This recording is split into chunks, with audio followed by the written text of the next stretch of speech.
खान को अगर हम समझेंगे, वहां की राजनीति को समझेंगे, नीतीश कुमार को समझना आसान होगा। और नीतीश कुमार को अगर समझते हैं तो फिर देश की सियासत और आने वाले समय में जो कुछ होने जा रहा है उन सब पर एक विवेचना तो कर ही सकते हैं, विश्लेषण कर ही सकते हैं। सुनील जी। धन्यवाद राजीव जी। आरिफ मोहम्मद खान की लालू प्रसाद यादव या राबड़ी देवी से या तेजस्वी से मुलाकात, ये तो संभव नहीं है कि लोग चले जाएंगे भारतीय जनता पार्टी का समर्थन करने। यह जरूर है कि नीतीश कुमार और भारतीय जनता पार्टी का संगसाथ निश्चित रूप से बहुत अस्वाभाविक संगसाथ है। ये नेचुरल संगसाथ नहीं है। जो राजनीति नीतीश कुमार करते हैं वह राजनीति भारतीय जनता पार्टी नहीं करती। और भारतीय जनता पार्टी को भी यह पता है कि बिना नीतीश कुमार के वह अपने राजनीतिक ताकत बिहार में नहीं बचाए रख सकती है। उसके पास कोई नेतृत्व ही नहीं है। अब प्रश्न पैदा यह होता है कि क्या नीतीश कुमार की अपनी राजनीति भारतीय जनता पार्टी के साथ चलते हुए पूरी हो सकती है? जिस राजनीति को बढ़ाना चाहते हैं वह जो मतदाता इनको पिछले विधानसभा चुनाव में छोड़ के चला गया था वो लौट के चला आएगा। जो भारतीय जनता पार्टी नीतीश कुमार को कमजोर करने के लिए चिराग पासवान को पिछले चुनाव में आगे किए हुए थी, वह क्यों था? जो भारतीय जनता पार्टी बिहार में अपनी सरकार चाहती है बिना किसी के मदद के, वह नीतीश कुमार को मजबूत होते हुए क्यों देखना चाहेगी? दोनों चीजें हैं। भारतीय जनता पार्टी को एक कमजोर नीतीश कुमार भी चाहिए, लेकिन और अपनी सरकार भी चाहिए। कमजोर नीतीश कुमार चाहिए उसको।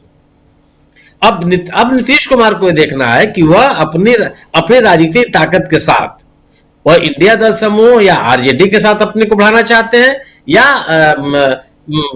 भारतीय जनता पार्टी के साथ अपनी राजनीति को, अपने राजनीतिक धरातल को धीरे धीरे खिसकते हुए देखना चाहते हैं। सरकार चलाना अलग बात होती है।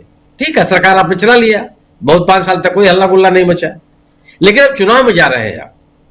चुनाव में जिन मतदाताओं को आपने तैयार किया है, जो मतदाता वर्ग आपके साथ खड़ा रहा है, क्या वह भारतीय जनता पार्टी के साथ आपके रहते हुए वो आपकी राजनीति के लिए तैयार होगा?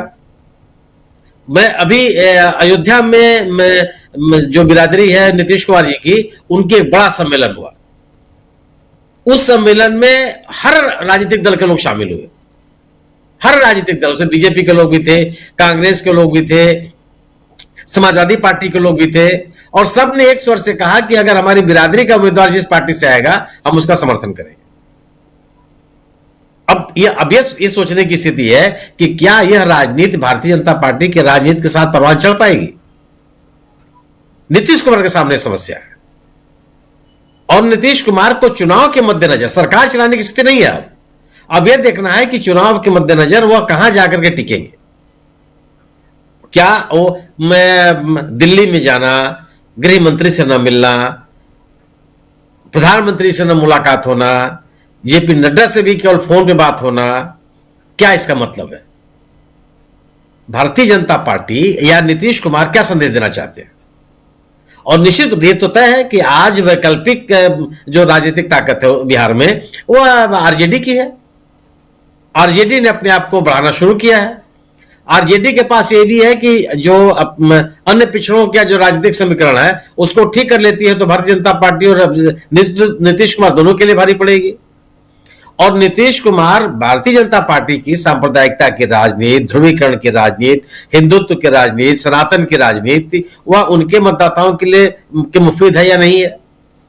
आरिफ मोहम्मद खान साहब इस राजनीतिक समीकरणों को में बदलाव नहीं ला सकते, ये संभव नहीं है।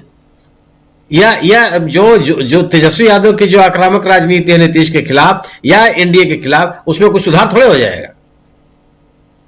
राज्यपालों के भरोसे आप अपनी राजनीतिक ताकत थोड़े बटोर सकते हैं। अगर राज्यपालों के भरोसे राजनीतिक ताकत बटोरनी होती तो धनखड़ साहब सत्ता दिलवा दिए होते पश्चिम बंगाल में, वो तो हुआ नहीं। रवि साहब तमिलनाडु में डीएमके की सरकार को उखाड़ के फेंक दिए होते जी। केरल में भी आरिफ मोहम्मद खान साहब वामपंथियों की सरकार को तबाह कर दिए होते। 2-2 साल तक इन्होंने विधानसभा से पारित विधेयकों को रोके रखा हुआ, 2-2 साल तक। जब सुप्रीम कोर्ट का ने हस्तक्षेप किया तब उन्होंने राष्ट्रपति के पास उसको संदर्भित कर दिया। ये सब चीजें लोगों के सामने हैं। यह जरूर है कि चूंकि आरिफ मोहम्मद खान साहब के संबंध जनता दल के दौरान लालू जी से रहा है, नीतीश जी से भी रहा है, तमाम लोगों से रहा है, वो सोच सकता है उस कटसी में लालू जी से मिलने चले गए हो, लेकिन वो लालू जी की राजनीति बदलाव ला देंगे ये तो मुझे नहीं लगता करिए। अगर लालू जी की राजनीति में बदलाव ला दिए उनके मिलने मिलाने से, तब तो फिर कोई किसी राजनीतिक व्याख्या की आवश्यकता ही नहीं है, तब तो किसी के बारे में कुछ भी नहीं कर सकते हैं आप।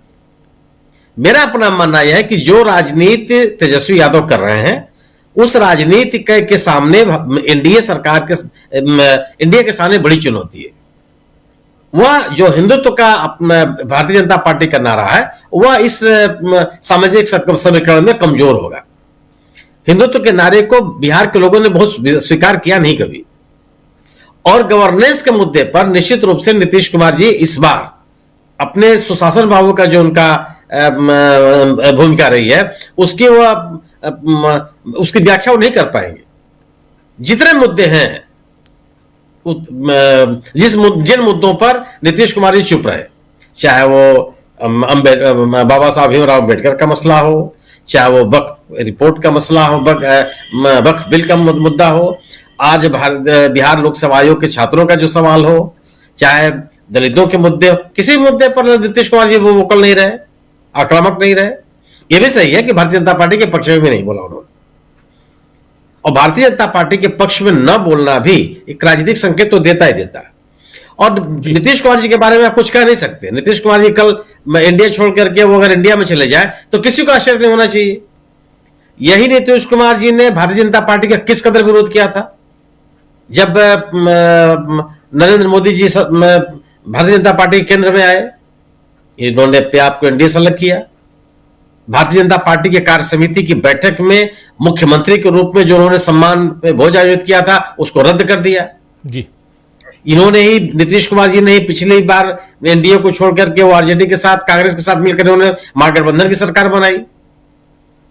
अब सवाल यह है ना कि अब स्थितियां बदली हुई हैं, अब सरकार चलाने का मुद्दा नहीं है, अब चुनाव में जाने का मुद्दा है। बिल्कुल। और यह सवाल यह है कि आप उस चुनाव में अपनी राजनीतिक ताकत को कैसे आप अपने साथ रख सकते हैं, यह सबसे बड़ा सवाल है। जो भारतीय जनता पार्टी की राजनीति है उसमें तो अपनी राजनीति को बनाए रह सकते हो। और मेरा अपना मानना है कि आरिफ मोहम्मद खान साहब की भूमिका कोई बहुत राजनीतिक बदलाव ला देगी बिहार में, ऐसा मैं देखता नहीं।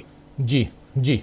आरिफ मोहम्मद खान क्या कर सकते हैं, क्या करने वाले हैं, और नीतीश बाबू क्या कर सकते हैं, और क्या कुछ हो रहा है, ये समझने की हम कोशिश करते हैं। एक बार फिर से प्रशांत टंडन जी आपके पास आना चाहता हूं। प्रशांत जी, कैसे देखा जाए जो चर्चा हम लोग कर रहे हैं, इस चर्चा को आगे बढ़ाइए। आप कैसे देखते हैं कि यहां तेजस्वी यादव जो बात कर रहे हैं, बहुत महत्वपूर्ण बात कर रहे हैं, और लगातार नीतीश चाचा के ऊपर हमला करते हैं वो, लेकिन दूसरी तरफ यहां साफ साफ ये भी दिखाई देता है कि चुनाव